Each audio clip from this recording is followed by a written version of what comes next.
दोस्तों, आज के वीडियो बहुत ही ज़्यादा यूजफुल होने वाली है क्योंकि आज हम कंप्लीट करने वाले हैं बाल विकास के बहुत सारे क्वेश्चन।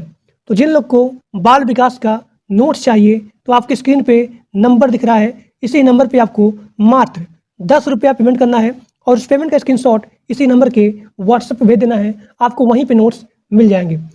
ये सारे क्वेश्चन बहुत ही इंपॉर्टेंट हैं and these are question are multiple time repeated in your previous paper, so everyone watch full video without any skip।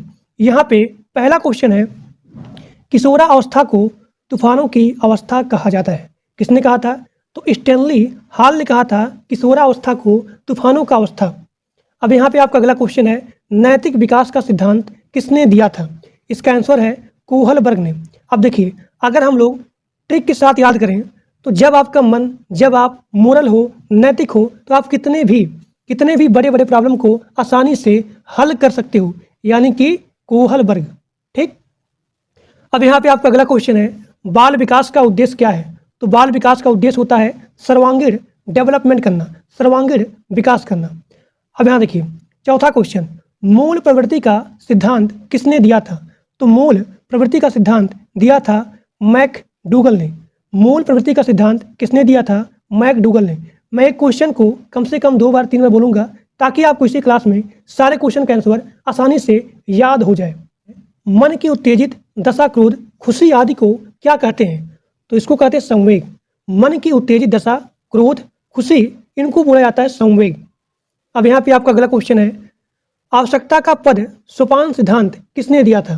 तो आवश्यकता का पद सोपान सिद्धांत दिया था अब्राहिम मैस्लो। बुद्धि का सामान्य व विशिष्ट सिद्धांत किसने दिया था? तो स्पीयरमैन ने। बुद्धि का सामान्य व विशिष्ट सिद्धांत दिया था स्पीयरमैन ने। अब यहाँ पे आपका अगला क्वेश्चन है, सीखने के सिद्धांत को किसने दिया था? यानी कि सीखने का सिद्धांत किसने दिया था? तो थॉर्नडाइक ने दिया था सीखने का सिद्धांत। सीखने का सिद्धांत दिया था थॉर्नडाइक। अब यहाँ पे आपका अगला क्वेश्चन है, मानव में अस्थायी परिवर्तन को क्या कहा जाता है? मानव में अस्थायी परिवर्तन को कहा जाता है अधिगम। अब यहाँ पे आपका अगला क्वेश्चन है, खेल पद्धति के जनक किसे माना जाता है? तो खेल पद्धति के जनक को माना जाता है हेनरी कुक। ह्यूरिस्टिक पद्धति है, इसके जनक कौन है? तो इसके जनक आते हैं आर्मस्ट्रांग। प्रोजेक्ट पद्धति के जनक कौन है? तो प्रोजेक्ट पद्धति के जनक हैं विलियम हर्ड किलपैट्रिक। वह कौन सी विधि होती है जिसमें सबसे पहले उदाहरण बताया जाता है, उसके बाद नियम बताया जाता है? उसे बोलते हैं आगमन विधि। आगमन विधि में सबसे पहले आप बताएंगे उदाहरण, उसके बाद आप नियम को बताते हैं। अब यहाँ पे आपका अगला क्वेश्चन है, वह कौन सी विधि है जिसमें पहले नियम बताया जाता है उसके बाद उदाहरण? तो उसे बोलते हैं निगमन विधि।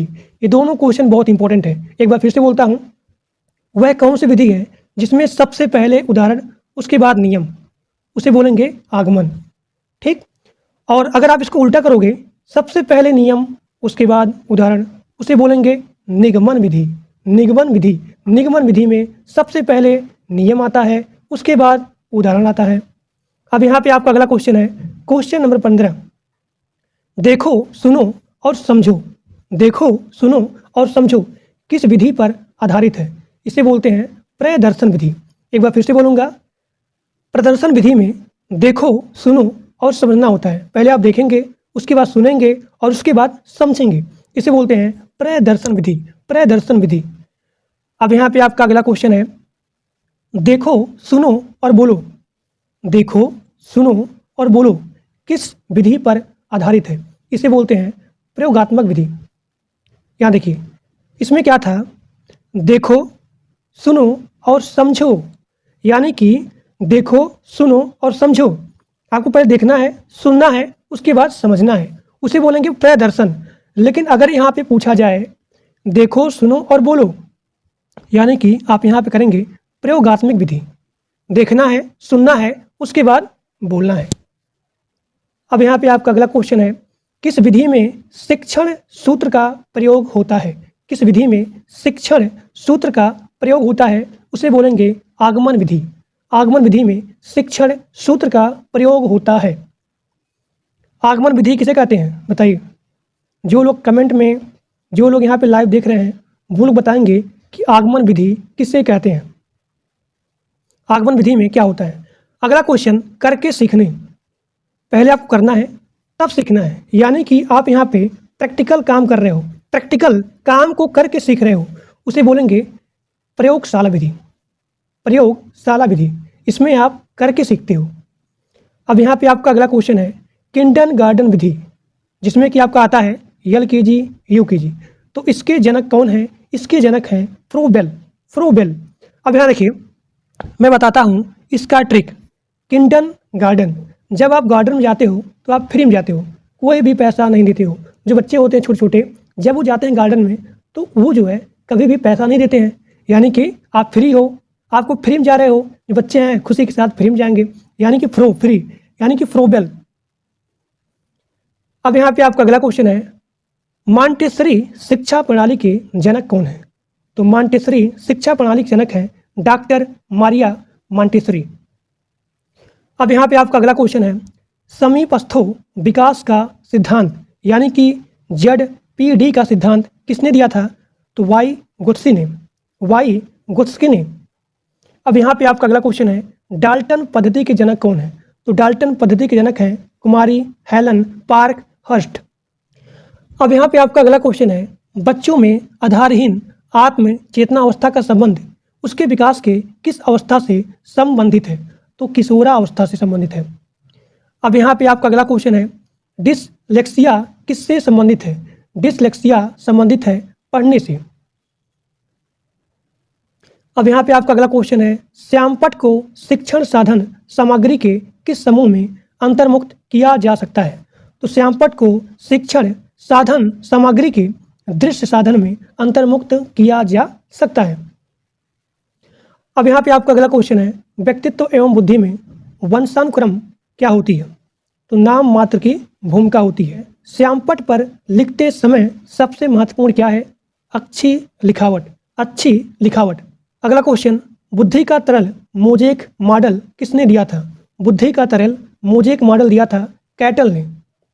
अगला क्वेश्चन वाई गुत्स्की ने बालकों के विकास के लिए कौन सा सिद्धांत दिया था?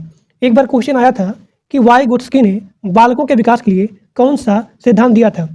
तो उसमें जो है सामाजिक सांस्कृतिक सिद्धांत, ये वाला ऑप्शन नहीं था, उसमें था संज्ञानात्मक विकास।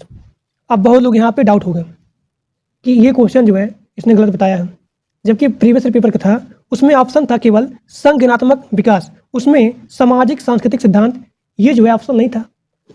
तो बहुत लोग यहाँ पे गलत ऑप्शन टिक करके आए थे।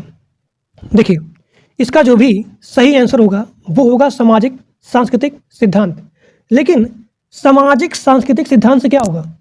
इसी के अनुसार जो है आपका मानसिक विकास होता है, यानी कि जो इन्होंने सिद्धांत दिया था वो दिया था सोशियो कल्चर थ्योरी, यानी कि सामाजिक सांस्कृतिक सिद्धांत। इसमें क्या होता है? संज्ञानात्मक यानी कि मानसिक विकास होता है, जिसके फलस्वरूप सामाजिक अंतःक्रियाओं सांस्कृतिक एवं भाषा के माध्यम से होता है। तो इन्होंने दिया था सामाजिक सांस्कृतिक सिद्धांत। अगला क्वेश्चन आपका है वाई गुत्स्की ने संज्ञानात्मक विकास का सिद्धांत और किस नाम से जाना जाता है? तो वाई गुत्स्की का जो भी यहाँ पे संज्ञानात्मक विकास है वो जाना जाता है सामाजिक सांस्कृतिक सिद्धांत के नाम से। अब यहाँ पे आपका अगला क्वेश्चन है संज्ञानात्मक विकास का सिद्धांत कितने विद्वानों ने दिया था? तो संज्ञानात्मक विकास 3 विद्वानों ने दिया था। पहला आपका है जीन पियाजे, दूसरा आपका है ब्रूनर और तीसरा है वाई गुत्स्की। ठीक, एक बार फिर से बोलता हूँ संज्ञानात्मक यानी कि मानसिक विकास का सिद्धांत कितने विद्वानों ने दिया था? तो इसका आंसर होगा 3 विद्वानों ने दिया था, जिसका नाम है पहला जीन पियाजे, दूसरा है ब्रूनर और यहाँ पे तीसरा है वाई गुत्स्की। अगला क्वेश्चन वाई गुत्स्की के अनुसार बालकों का संज्ञानात्मक विकास किसके द्वारा संभव है? तो अधिगम के द्वारा। अब यहाँ देखिए अधिगम का मतलब क्या होता है? अधिगम का मतलब होता है सीखना।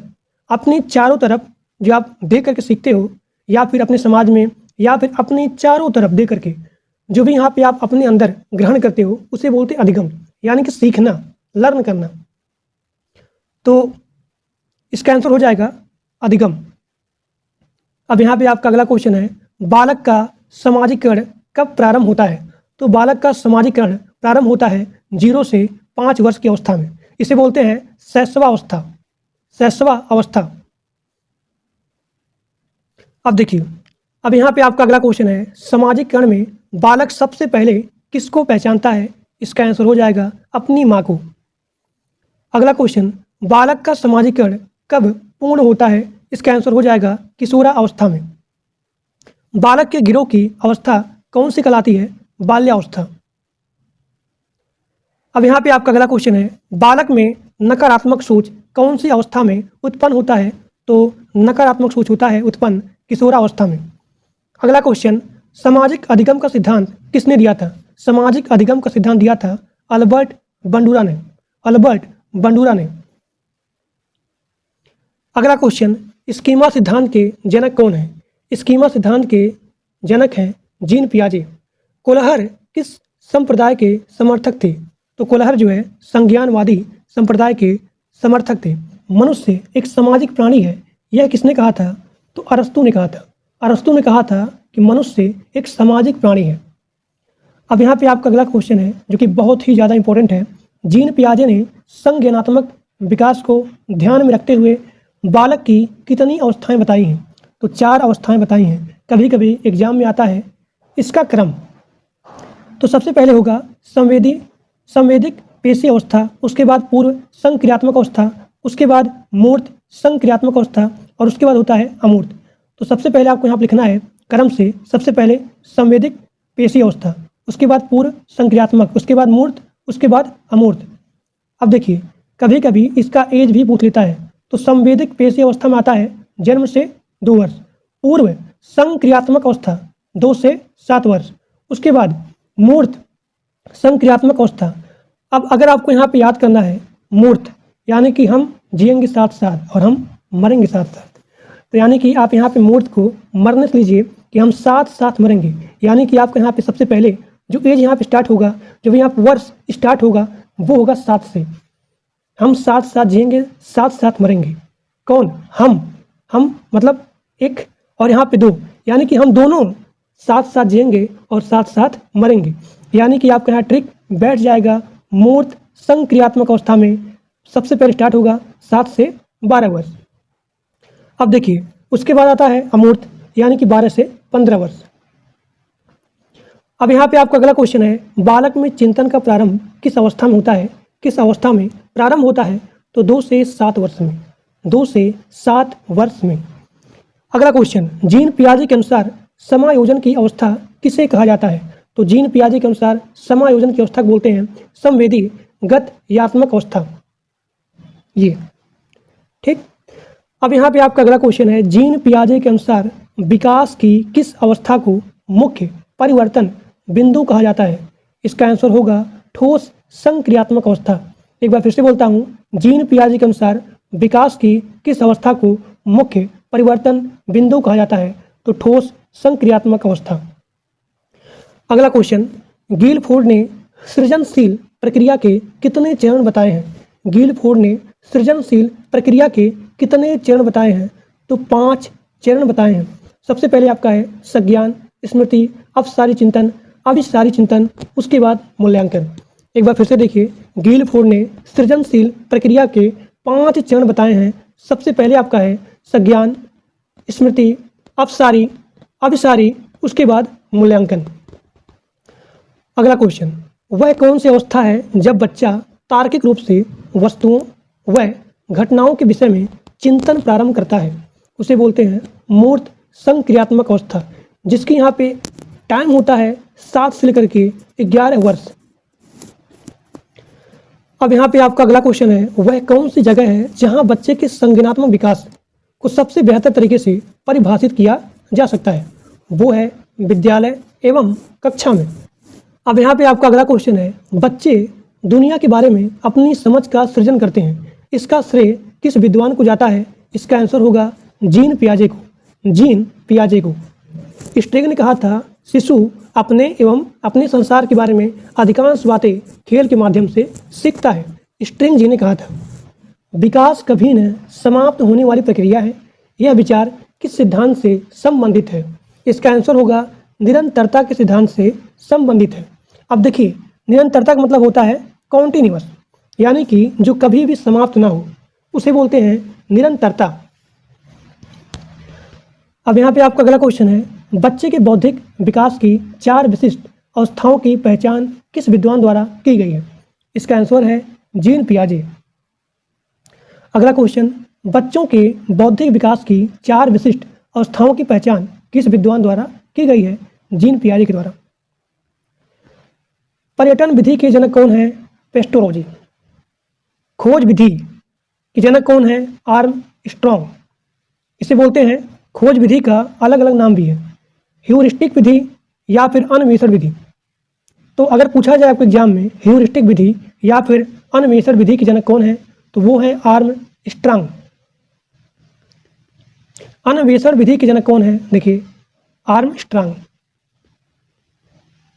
पढ़ाने की सबसे अच्छी कौन सी विधि होती है? तो पढ़ाने की सबसे अच्छी प्रोजेक्ट विधि होती है। परियोजना विधि के जनक कौन है? किलपैट्रिक। परियोजना विधि के जनक हैं किलपैट्रिक। सूक्ष्म शिक्षण के जनक कौन होते हैं? अब देखिए, ये है हिंदी शब्द। अगर पूछा जाए इसका अंग्रेजी शब्द कि माइक्रो टीचिंग के जनक कौन है, तो इसका आंसर हो जाएगा DWLN। DWLN। इकाई उपागम के जनक कौन है? तो मॉरिसन। इकाई उपागम के जनक है मॉरिसन। जन्म के समय बालक में कितनी हड्डियां होती हैं? 270। स्वयं की भावना तथा संवेगों को नियंत्रित करने से संबंधित बुद्धि को क्या कहा जाता है? भाषाई बुद्धि। भाषाई बुद्धि। बिना साइमन परीक्षण द्वारा किसका मापन किया जा सकता है? उसका आंसर होगा सामान्य बुद्धि का। बिना साइमन परीक्षण द्वारा किसका मापन किया जा सकता है? उसका आंसर होगा सामान्य बुद्धि का। अब यहाँ पे आपका अगला क्वेश्चन है, मानसिक आयु के प्रत्यय का सर्वप्रथम प्रयोग किस विद्वान द्वारा किया गया? इसका आंसर होगा बीने साइमन। बीने साइमन। एक बार फिर से बोलता हूँ, मानसिक आयु के प्रत्यय का सर्वप्रथम प्रयोग किस विद्वान ने किया था? तो बीने साइमन। जिस भी बच्चे का IQ लेवल 140 से अधिक है, उसे हम रखेंगे प्रतिभाशाली श्रेणी में। अगला क्वेश्चन, सृजनशीलता मौलिक परिणामों को अभिव्यक्त करने की मानसिक क्रिया है। यह कथन किसका है? तो क्रो एंड क्रो का। क्रो एंड क्रो का। एक बार फिर से बोलता हूँ, सृजनशीलता मौलिक परिणामों को अभिव्यक्त करने की मानसिक प्रक्रिया है। यह कथन है क्रो एंड क्रो का। लिखावट से संबंधित लिखने की योग्यता में कमी किसका एक लक्षण है? तो डिसग्राफिया का। डिसग्राफिया का। एक बार फिर से बोलता हूँ, लिखावट से संबंधित लिखने की योग्यता, अगर यहाँ पूछा जाए लिखने की योग्यता, तो उसे बोलेंगे डिसग्राफिया।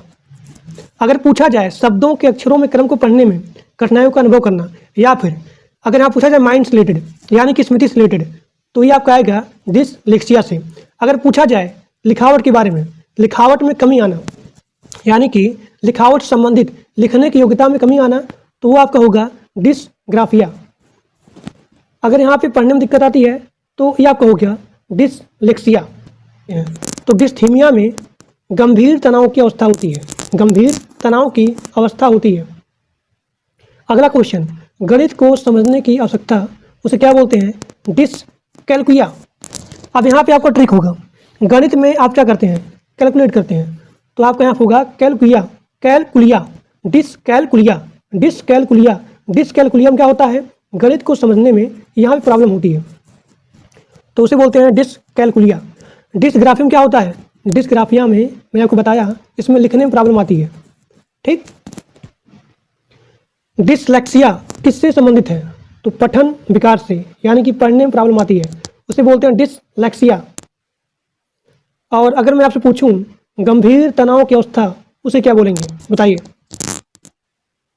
अगला क्वेश्चन, निम्नलिखित में से मौखिक रूप से सीखने की कमी, यानी कि अगर आपको मैं मौखिक रूप से समझाऊं और अगर आपको उसमें प्रॉब्लम आती है, उसे बोलते हैं अफेजिया। तो निम्नलिखित में से, यहाँ पे बहुत सारे ऑप्शन दिए गए थे, उसमें पूछा गया था कि निम्नलिखित में से मौखिक रूप से सीखने में असक्षमता कौन सी है? उसे बोलते हैं अफेजिया। क्षेत्र सिद्धांत का जनक किसे कहा जाता है? आपका आंसर होगा कर्ट लेविन। कर्ट लेविन किस विचारधारा से प्रभावित थे? तो कर्ट लेविन गेस्टाल्टवादी गेस्टाल्टवादी विचारधारा से संबंधित थे। एक बार फिर से देखिए, अगर पूछा जाए कि क्षेत्र सिद्धांत का जनक कर्ट लेविन। अब यहाँ पे पूछा गया है, जो कि बहुत इंपॉर्टेंट है, कि कर्ट लेविन किस विचारधारा से संबंधित थे? तो गेस्टाल्टवादी विचारधारा से संबंधित थे। कर्ट लेविन किस विचारधारा के समर्थक थे? तो संज्ञानवादी। अब यहाँ पे आपका अगला क्वेश्चन है, कर्ट लेविन के क्षेत्र सिद्धांत में क्षेत्र का अर्थ क्या है? तो जीवन में विभिन्न क्षेत्रों से, आपकी लाइफ से, आपके जीवन के विभिन्न क्षेत्रों से। अधिगम का श्रेणी क्रम सिद्धांत किसने दिया था? तो अधिगम यानी कि लर्निंग प्रोसेस, जो भी यहाँ श्रेणी है, इसका क्रम सिद्धांत दिया था रॉबर्ट गेने ने। अगला क्वेश्चन, रॉबर्ट गेने किस विचारधारा के समर्थक थे? तो संज्ञानवादी। अब देखिए, अगला क्वेश्चन है, रॉबर्ट गेने के अनुसार अधिगम का सबसे निम्न स्तर कौन सा है? अब यहाँ पे सभी लोग याद करिए, इसका जो भी क्रम है, सबसे पहला क्रम आता है संकेत, उसके बाद उद्दीपन, उसके बाद श्रृंखला, उसके बाद शाब्दिक, उसके बाद विभेदी, उसके बाद प्रत्यय, उसके बाद अधिनियम या फिर सिद्धांत अधिगम, उसके बाद होता है समस्या समाधान। तो जब आप ये पूरा सीख जाओगे, इसका ट्रिक होता है क्या, जब आप ये पूरा सीख जाओगे उसके बाद तभी आप यहाँ सभी समस्याओं को सॉल्व कर सकते हो। तो आपसे यहाँ पे क्वेश्चन पूछा गया था कि रॉबर्ट गेन के अनुसार अधिगम यानी कि सीखने का सबसे निम्न स्तर कौन सा है? तो संकेत अधिगम, यानी कि आप यहाँ पे संकेत के द्वारा सिखाते हो, तो वो आपका होता है संकेत अधिगम। अगला क्वेश्चन, रॉबर्ट गेन के अनुसार अधिगम का सबसे उच्च स्तर क्या है? देखिए, सबसे उच्च, तो सबसे उच्च यहाँ पे क्या था? समस्या समाधान अधिगम, समस्या समाधान अधिगम। ठीक, तो इसका आंसर हो गया ये। सुल्तान नाम के चिंपांजी पर किस वैज्ञानिक ने प्रयोग किया था? तो कोहलर जी ने किया था। चूहे पर किस वैज्ञानिक ने प्रयोग किया था? स्किनर ने। बुद्धि का प्रदर्श नमूना यानी कि सैंपल सिद्धांत किसने दिया था? थॉमसन ने। बुद्धि को मापने के लिए मानसिक आयु सम प्रत्यय किस विद्वान ने दिया था? तो अल्फ्रेड बीने ने। कब दिया था? 1905 में। एक बार फिर से देखिए, बुद्धि को मापने के लिए मानसिक आयु सम प्रत्यय किस विद्वान दिया था? तो अल्फ्रेड बीने ने दिया था 1905 में। अगला क्वेश्चन, अल्फ्रेड बीने ने बुद्धि को कितने भागों में बांटा है? तो अल्फ्रेड बीने ने बुद्धि को 3 भागों में बांटा है। पहला, इसका आंसर होगा मंद बुद्धि, दूसरा होगा कुशाग्र बुद्धि और तीसरा होगा औसत बुद्धि। तो अल्फ्रेड बीने ने बुद्धि को 3 भागों में बांटा है। पहला आपका होगा मंद बुद्धि, दूसरा आपका होगा कुशाग्र बुद्धि, तीसरा आपका होगा औसत बुद्धि। भाटिया परीक्षण संबंध किससे है? तो भाटिया परीक्षण संबंध है बुद्धि को नापने से। एक बार फिर से बोलता हूं, क्योंकि क्वेश्चन बहुत इंपॉर्टेंट है, पूछा गया था multiple time. These are question are multiple time repeated in your previous paper कि भाटिया परीक्षण किससे संबंधित है? तो भाटिया परीक्षण बुद्धि को नापने से संबंधित है। अब यहाँ पे आपका अगला क्वेश्चन है, वेस्लर परीक्षण का संबंध किससे है? तो वेस्लर परीक्षण का संबंध है बुद्धि को नापने से। अस्टन के सूत्र में संशोधन किसने किया? अस्टन के सूत्र में संशोधन किया था टर्मन ने। एक बार फिर से बोलता हूँ, टर्मन जी ने अस्टन के सूत्र में संशोधन करने का काम किया था। अगला क्वेश्चन, बुद्धि को मापने के लिए पहली मनोवैज्ञानिक प्रयोगशाला कहाँ बनाई गई है? तो जर्मनी में। कब? 1879 में। अगला क्वेश्चन, बुद्धि का विचलन बुद्धि सिद्धांत किसने दिया था? तो वेस्लर महोदय जी ने दिया था 1960 में। अंधों की लिपि के जनक कौन है? तो अंधों के लिपि के जनक हैं लुई ब्रेल। अगला क्वेश्चन, LKG व UKG, इसका जो है जो भी यहाँ पद्धति है LKG से UKG, तो इस पद्धति के जनक कौन है? फ्रोबेल। नर्सरी पद्धति के जनक कौन है? तो नर्सरी पद्धति के जनक है मारिया मॉन्टेसरी। भूल एवं प्रयत्न सिद्धांत किसने दिया था? तो थॉर्नडाइक जी ने दिया था। भूल एवं प्रयत्न सिद्धांत दिया था थॉर्नडाइक जी ने। अगला क्वेश्चन, अनुकूलित अनुक्रिया या फिर क्लासिकी अनुबंधक सिद्धांत किसने दिया था? तो पाओलाव जी ने दिया था, पाओलाव। और मैं अगर इसका जो है ट्रिक बताऊं कि अनुकूलित, अनुक्रिया या फिर क्लास, जब आपको बहुत ही ज़्यादा लव हो जाता है, प्यार हो जाता है, तो आप पूरा यहाँ पे क्या होते हैं, अपने जो भी यहाँ पे सपोज करें यहाँ प्रेमिका है, वो आपकी लगाती है क्लास, और आप वहाँ पे पूरा कूल नहीं रहते हो, अनुकूल रहते हो। तो अगर यहाँ पूछा जाए कि अनुकूलित अनुक्रिया या फिर क्लास इसकी अनुबंधक सिद्धांत किसने दिया था, तो लाव यानी कि पावलोव। क्रिया प्रसूत अनुबंध सिद्धांत किसने दिया था, तो स्किनर जी ने दिया था क्रिया प्रसूत अनुबंध सिद्धांत। अब यहाँ पे आपका अगला क्वेश्चन है, जीन पियाजे किस विचारधारा के समर्थक थे, तो जीन पियाजे संज्ञानात्मक विचारधारा के समर्थक थे, क्योंकि अगर आपका यहाँ पे संज्ञानात्मक विकास होगा तभी आपका सामाजिक एवं सांस्कृतिक विकास होगा। तो इसीलिए जीन पियाजे हमेशा संज्ञानात्मक विचारधारा के समर्थक थे। जीन पियाजे किस देश के निवासी थे, तो स्विट्जरलैंड। अब यहाँ पे आपका अगला क्वेश्चन है, वह कौन वैज्ञानिक हैं जो पहले जीव विज्ञान के प्रोफेसर थे, बाद में मनोविज्ञान के प्रोफेसर बने हैं, उनका नाम है जीन पियाजे। तो जीन पियाजे सबसे पहले जीव विज्ञान के प्रोफेसर थे, उसके बाद मनोविज्ञान के प्रोफेसर बन गए। अब यहाँ पे आपका अगला क्वेश्चन है, बालक के व्यक्तित्व के सर्वांगीण विकास के लिए शिक्षक को बालक के कौन सी जानकारी होनी चाहिए, यानी कि अगर शिक्षक को बालक का सर्वांगीण विकास करना है तो बालक का कौन सा जानकारी शिक्षक के पास होना चाहिए, इसका आंसर हो जाएगा व्यवहार। अगर शिक्षक को बालक के व्यवहार के बारे में जानकारी है तभी उसका सर्वांगीण विकास कर सकता है। सर्वांगीण विकास कहने का मतलब क्या हुआ कि बच्चे का मानसिक विकास करना, बच्चे का सामाजिक विकास करना, बच्चे का सांस्कृतिक विकास करना, इसे बोलते हैं सर्वांगीण विकास करना। यानी कि मानसिक विकास, यानी कि सामाजिक विकास, यानी कि यहाँ पे आपका हो गया सांस्कृतिक विकास। तो बालक का सर्वांगीण विकास कब होगा, जब शिक्षक को बच्चे के व्यवहार के बारे में जानकारी होगी। अगला क्वेश्चन, बच्चे फिल्मों में दिखाए गए हिंसात्मक व्यवहार को सीख सकते हैं, यह निष्कर्ष किस मनोवैज्ञानिक द्वारा किए गए कार्य पर आधारित है, इसका आंसर हो जाएगा एल्बर्ट बंडूरा। एल्बर्ट बंडूरा जो है मनोवैज्ञानिक, इन्होंने बताया कि बच्चे फिल्म में दिखाए गए हिंसात्मक व्यवहार को सीख सकते हैं। समाजीकरण का अर्थ क्या होता है, समाजीकरण का अर्थ होता है समाज में समायोजित होना, समाज में घुल मिल जाना, समाज में समायोजित होना, उसे कहते हैं समाजीकरण।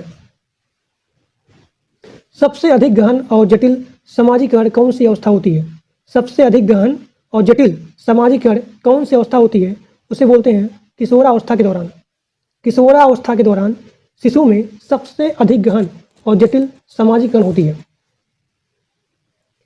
अपनी कक्षा के बच्चों में समाजीकरण की प्रक्रिया को तेज करने के लिए शिक्षक को अपना बर्ताव कौन सा रखना चाहिए, तो प्रेम भाव से, स्नेह एवं सहानुभूतिपूर्ण। अगला क्वेश्चन, समाजीकरण की प्रक्रिया में अनुकरण को उपयोगी तथा विकासात्मक बनाने के लिए आवश्यक तत्व कौन सा है, तो परिवार एवं पड़ोस।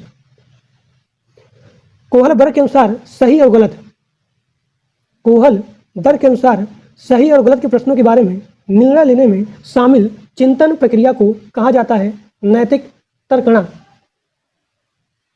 पियाजे के अनुसार संज्ञानात्मक विकास के लिए किस चरण पर बच्चा वस्तु अस्थायित्व को प्रदर्शित करता है, इसका आंसर हो जाएगा मूर्त संक्रियात्मक अवस्था। वह स्तर जिसमें बच्चा किसी वस्तु एवं घटना के बारे में तार्किक रूप से सोचना शुरू करता है उसे बोलते हैं पूर्व क्रियात्मक अवस्था। अधिगम कितने प्रकार के होते हैं, अधिगम अंतरण कितने प्रकार के होते हैं, तो पहला आपका हो गया धनात्मक, शून्यात्मक, और तीसरा आपका है ऋणात्मक, यानी कि प्लस, जीरो और यहाँ पे ऋण। तो अधिगम अंतरण 3 प्रकार के होते हैं, धनात्मक, शून्यात्मक और यहाँ पे ऋणात्मक। धनात्मक अंतरण कितने प्रकार के होते हैं, 3 प्रकार के, पहला क्षैतिज, उसके बाद ऊर्ध्वज यानी कि लंबवत, और उसके बाद द्विपार्श्विक। गणित संबंधी, देखिए गणित में आप क्या करते हो, कैलकुलेट करते हो, यानी कि डिसकैलकुलिया। पठन में यानी कि पढ़ने में अगर यहाँ पे असमर्थता है उसे बोलते हैं डिसलेक्सिया, डिसलेक्सिया। लिखने में, अब यहाँ देखिए बहुत सारे लोगों का डाउट होता है पढ़ने में लिखने में क्या होता है, कौन सा विकार होता है। तो पढ़ने संबंधी में डिसलेक्सिया, और यहाँ पे लिखने में तो आप यहाँ ट्रिक देखिए, यहाँ लास्ट में ग्राफ, यानी कि अगर आप आपका ग्राफ होगा, जैसे कि अगर मुझे लिखना है रे, तो अगर मैं इसको अच्छे से हमें ग्राफ करने आता है तो मैं सही से लिख लूँगा। तो जहाँ भी लिखने हैं यानी कि तुरंत आप यहाँ अपने माइंड में नोट करिए ग्राफ, यानी कि डिसग्राफिया। और अगर यहाँ पढ़ने में है, पढ़ने में तो यहाँ पे लेक्सिया, लैक मतलब कमी है, किसमें कमी है, पढ़ने में, तो dyslexia. So these are the trick for learn पढ़ने एंड लिखने। अब यहाँ देखिए, अगर यहाँ पूछा जाए कि लिखना, पढ़ना और बोलना संबंधित विकारों को क्या कहा जाता है, तो डिसप्रैक्सिया। अब यहाँ देखिए, अगर आप सही से प्रैक्टिस नहीं करोगे तो ना ही आप लिख पाओगे, ना ही आप पढ़ पाओगे और ना ही आप बोल पाओगे, तो ये आपको हो गया डिसप्रैक्सिया। अगला क्वेश्चन, मनोसामाजिक विकास का सिद्धांत किसने दिया था, तो इरिक्सन ने। समायोजन की अवस्था कौन सी अवस्था होती है, शैशवावस्था। समायोजन की अवस्था कौन सी अवस्था होती है, शैशवावस्था। जब बच्चे यहाँ पे शैशवावस्था होते हैं तो सभी के पास यहाँ पे समायोजित हो जाते हैं, तो समायोजन की अवस्था शैशवावस्था में होती है। औपचारिक शिक्षा प्रारंभ होने की उम्र कितनी होती है, 6 वर्ष। औपचारिक शिक्षा किसे कहते हैं, तो औपचारिक शिक्षा कहते हैं जो शिक्षा संस्थानों में, विद्यालय में, स्कूल में दी जाती है उसे बोलते हैं औपचारिक शिक्षा। और यहाँ देखिए, अनौपचारिक क्या होता है, जब आप शिक्षा किसी एक व्यक्ति के पास पर्टिकुलर जाकर देते हो, यानी कि आंगनबाड़ी में दी जाने वाली शिक्षा, घर में दी जाने वाली शिक्षा, तो वो होती है अनौपचारिक। और औपचारिक में क्या होता है, जो शिक्षा संस्थानों में, विद्यालय में, स्कूल में, संस्था में दी जाती है वो होती है औपचारिक। अगला क्वेश्चन, समाजीकरण की क्रिया कब चलती है, तो समाजीकरण की क्रिया जीवन भर चलती है। बालक कितने माह में अपनी माता को पहचानने लगता है, तो 3 माह में।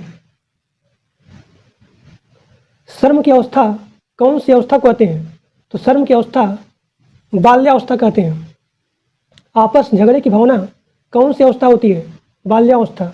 किस अवस्था में बच्चे अपने समकक्षी वर्ग के सक्रिय सदस्य बनते हैं, किशोरावस्था में। जो उसके जितने समीप होंगे, करीब होंगे, तो उसी के सक्रिय सदस्य बनते हैं। खिलौनों की आयु किस अवस्था को कहा जाता है, तो पूर्व बाल्यावस्था, यानी कि बाल्यावस्था के पहले। जिन इच्छाओं की पूर्ति नहीं होती है उनका भंडार गृह कौन सा है, इदम में, ईदम।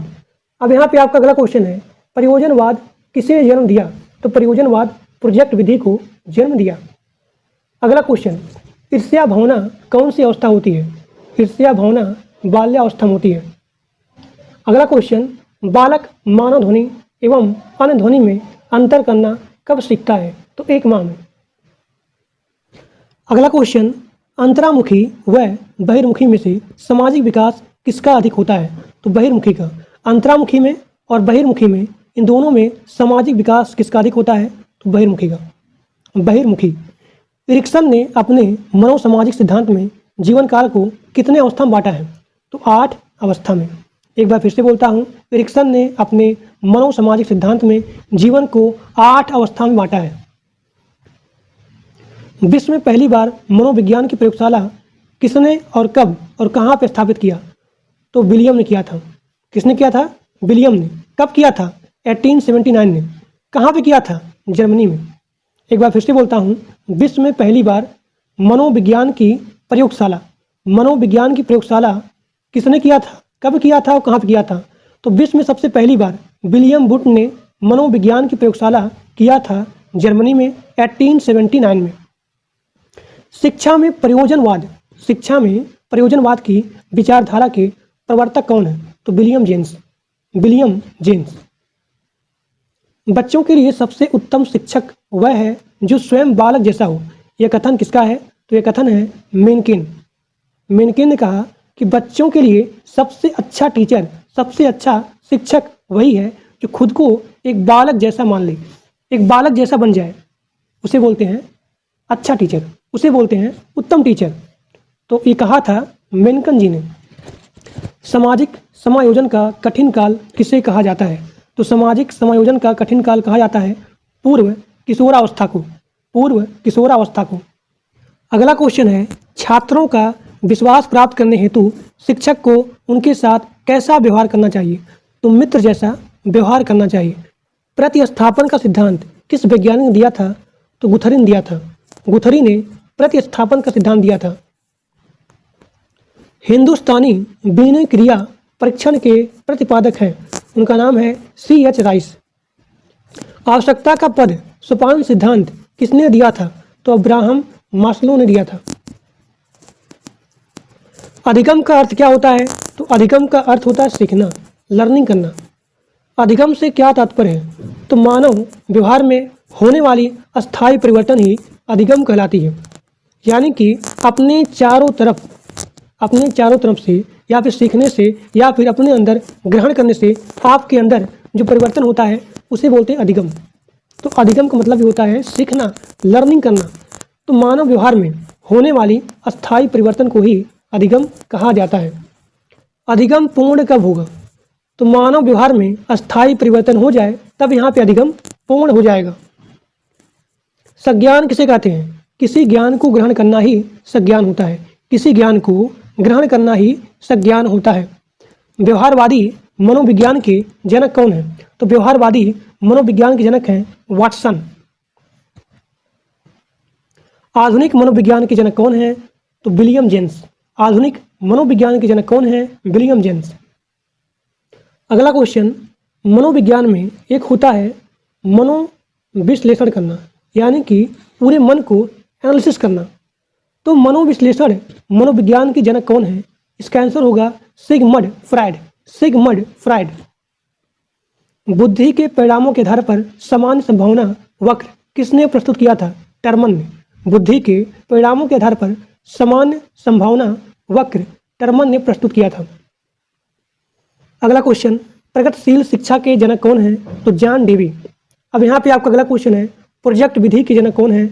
इसका आंसर हो जाएगा किलपैट्रिक और John Dewey. So these are the most important and multiple time repeated in your previous paper. तो ये आपका पूरा कंप्लीट हो गया बाल विकास का important and multiple time repeated question that's are very most important. So please everyone maximum share with your friends. और जो लोग मेरे व्हाट्सएप ग्रुप में और टेलीग्राम ग्रुप में नहीं ज्वाइंट हो, सभी लोग जाकर के ग्रुप को ज्वाइन कर लीजिए। और जो लोग इसका नोट्स लेना चाहते हैं जो कि बहुत इंपॉर्टेंट है, तो मात्र आपको 10 रुपये में इसका पूरा नोट्स मिल जाएगा। आपको सिंपली करना है कि इस नंबर पे आपको 10 रुपीज़ यानी कि 10 रुपया पेमेंट करना है और उस पेमेंट का स्क्रीनशॉट इसी नंबर पे आपको सेंड करना है। सेंड करने के बाद आप यहाँ बोलेंगे कि हमको बाल विकास का इंपॉर्टेंट नोट्स चाहिए जो आपने पढ़ाया था, यानी कि बाल विकास नोट्स। जैसे आप लिखेंगे आपको इसी व्हाट्सएप पे इसका पूरा पीपीटी PDF आपको वहीं पे मिल जाएगा। तो आज के लिए बस इतना ही। Thank you.